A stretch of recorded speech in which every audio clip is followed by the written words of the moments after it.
Les actes des apôtres ainsi que les lettres de saint Paul et de saint Pierre nous laissent deviner la place que tint saint Marc dans l'église primitive. Partant de Jérusalem où Jean-Marc possédait une maison, nous pouvons le suivre dans ses voyages apostoliques aux côtés de son cousin Barnabé et de Paul, puis du seul Barnabé au printemps de l'an 52.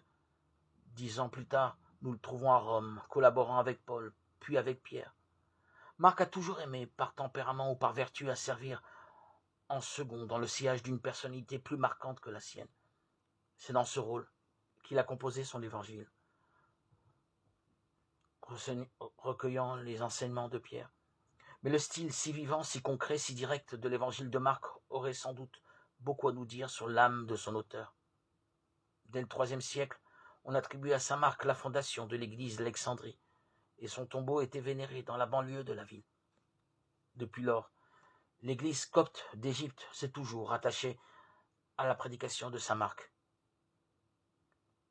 Avec elle, nous saluons ce qu'elle appelle le contemplateur de Dieu. Et nous demandons à l'évangéliste pour toutes les communautés chrétiennes qui maintiennent la foi en Jésus-Christ dans les pays, communion avec leurs frères, la race dans l'adoration du Dieu unique. Nous communions avec tous nos frères d'Orient. Les apôtres nous ont annoncé la bonne nouvelle de Jésus. Nous te rendons grâce, Dieu notre Père.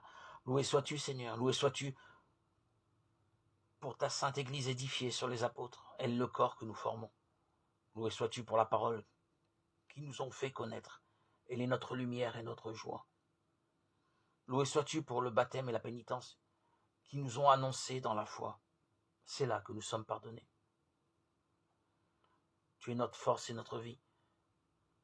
Dieu, tu as confié à l'évangéliste saint Marc la mission de proclamer la bonne nouvelle.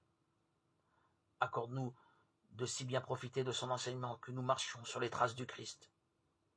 Lui qui règne avec toi et le Saint-Esprit maintenant et pour les siècles des siècles.